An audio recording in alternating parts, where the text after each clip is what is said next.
Hey guys, it's Drea. So today I have a fun video idea for you. This isn't an idea that I came up with. This is a concept that I saw on somebody else's channel. This is bestsellers that I'm not a fan of, and I thought it was a great idea. I first saw this video on Smacy's channel. Now I don't know if she pronounces her name Smacy or if it's S Macy. But because I don't think I've ever heard her actually say her name in her videos, so I could be totally wrong about that. But if you haven't checked her out, definitely do that. I'll link her down below. She's a very small YouTuber, but really amazing. Very fun, very tell it like it is, very creative. So I'll link her down below, go check it out. This is bestsellers I'm not a fan of. I decided to do it for Sephora, first of all, because it's easy to just go on their website and click bestsellers and you can kind of see what they say is a bestseller.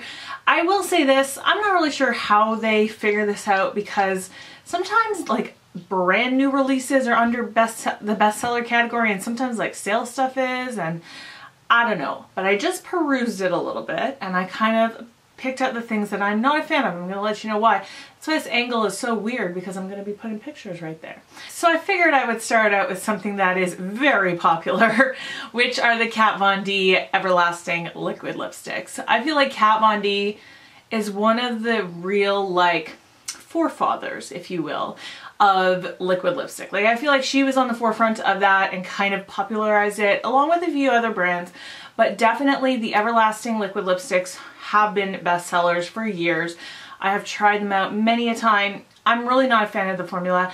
You know that I really don't like liquid lipsticks very much anyway. There's a few that I am a fan of the formula, but for the most part, I hate things that are drying on my lips. And I find that the Kat Von D formula is one of the most drying formulas. I remember even one time I was wearing one and I had forgot I was wearing it, and my lips felt so dry, and I reached for like a chapstick and I put the chapstick all over my lips, looked in the mirror, and there was like red lipstick everywhere because I had totally forgot I was wearing it. So that was not the best experience, but ever since then I really realized that these are way too drying for me. Now that said, I still do own two of them. The two that I own are minis. I have these two right here. I've got Outlaw and K-Dub. I can't remember how I came across these, like how they made their way into my collection as minis, but I do know that I love them and I'm keeping them. But I would never go out, I don't think, and actually repurchase a full-size one of these just because I hate the formula. So the next thing I'm not a fan of is the Fresh Soy Face Cleanser. I know at one point this was part of a birthday gift. I can't remember if it was last year or if it's the current one, but Sephora has given this away as a birthday gift for a while. I have tried it a few times. I've gotten it in little like sample packs. I've gotten like deluxe samples and gift with purchase, that kind of thing. I hate this cleanser. Number one, I hate the smell of it. It's really just kind of off to me. But the worst thing about this, and this is gonna sound so gross, please don't click off this video once I gross you out, but the consistency of this, it's like mucus. Like it's like almost like a mucusy, snotty kind of, like it's so disgusting to me. And I'm sorry if I just ruined it forever for you, but I can't with it. Like it doesn't really foam up. It's just this weird like consistency when you put it on your face. I used up a few like big sizes, not big, but like the deluxe size, and I vowed never again because it just grossed me out too much. As we know, there is a foundation out there for everybody, which means that there's going to be lots of foundations that don't work on a lot of people. So you kind of have to test till you find some that are holy grails.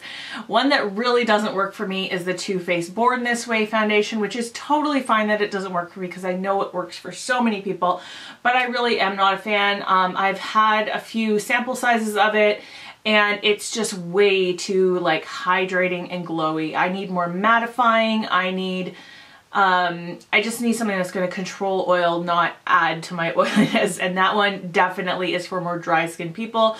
So that doesn't work for me at all. The next thing is the Laneige Water Sleeping Mask. I've heard a few people say that they like this mask. I have tried the Dr. Jart Water Fuse Mask, which I had a deluxe sample size of that. It is amazing, so hydrating. Like you put it on your face at night, you go to sleep, you wake up and you wash your face. In the morning my face just feels so plump, so hydrated, like youthful looking. I think I just spit. Anyway, youthful looking, and After I used up that sample, I had a sample of the Laneige water mask, and I just expected it to be the same because it just kind of looks the same. It's blue packaging, it's a water mask. So I just kind of expected them to be the same just because they're both like water gel masks. And the Laneige one just never ever measured up to the Dr. Jart one. Like, it really is not the same level of hydration. So maybe for people that haven't tried the Dr. Jart one, they might really like it, but I love that Dr. Jart one. It is incredible. It's like magic. And the Laneige one is just kind of like meh. This next product is something that I owned the full size of, and I just recently decluttered it. It's the YSL Touche Eclat Blur Primer. That's the one in the beautiful glass bottle with the gold flecks. I bought that so excited. It was actually like the first time I really experienced a VIB sale, and that was like #1 on my list. I'd heard really good things about it, and I did purchase it. Ended up really like using about this much out of the entire bottle because it really doesn't do anything. I really don't understand the obsession with that primer. Maybe it does something on dry skin, maybe, but it does nothing on my skin. Like, oily combination, I really don't think it's going to do much. If you own it and you have that type of skin, let me know. But I think, yeah, it doesn't fill in pores at all. I really don't get why it exists. And I just don't see it as being something super hydrating either for dry skin. Like, it's a very kind of middle of the road, like just like kind of like a regular silicone primer. Other than the fact that it has gold flecks in it, which I'm not even sure how much that actually does, because I've swatched it and I didn't really see any gold or like radiance to it. So I just don't really get that primer, and I certainly didn't like it on oily skin. The next is Benefit their Real Mascara. I have tried 100 different mascaras. I was just discussing this with my boss at work, how everybody kind of has their own favorites. Kind of like foundation, you know, you gotta test all these mascaras. You gotta date mascaras before you get into a committed relationship with one. And I just find there's something about, for me, I need my lashes to feel fluffy. And I achieve that usually with more natural bristle brushes, more fluffy brushes. Big honkin' brushes usually do the trick for me. Their Real mascara wand is very spiky, and not only that, it also, like, well, in relation to that, it kind of feels like it's stabbing you sometimes. But it's like this plastic brush. It's very short bristles, but they're very sharp. And I just don't really understand how that does anything amazing. Like, whenever I use that mascara, yeah, it looked fine, but it was nothing I couldn't achieve with like a drugstore mascara. So I really didn't get it, and I just always found myself stabbing myself in the eye. Something that I know is super popular is the Nars Radiant Creamy Concealer. There is a cult following for that concealer, and I feel like that's really one of those kind of love it or hate it products. I could be totally wrong about this, let me know again, but this is my personal theory. Either you like the Nars Radiant Creamy Concealer, or you like the Urban Decay Weightless Naked Concealer, but you don't usually like both. It's usually one or the other. I've just found that over the years watching YouTubers. I have watched tons of YouTube in the last 3 years. But yeah, I always find, like, with beauty gurus, it's either one or the other. If you like the Urban Decay, you hate the Nars, or the other way around. And the Nars just never worked for me. It always looked very cakey and filled in my line, like, you know, collected in my lines under my eyes, and just wasn't the greatest coverage. But it was mostly like the consistency, the cakiness of it. I was never a fan, and I really liked the Urban Decay one, so that's where I fell on that one. Another concealer I'm not a fan of is the Makeup Forever Ultra HD Concealer. I remember when this first came out, everybody and their mother was talking about it like it was the next coming of Jesus. Like, it was the most amazing thing ever they had ever come across. And I tried it. Like, I ordered a full size, was ready to give it a go. It was not full coverage enough for me, but also it was the worst for collecting in my lines, for creasing.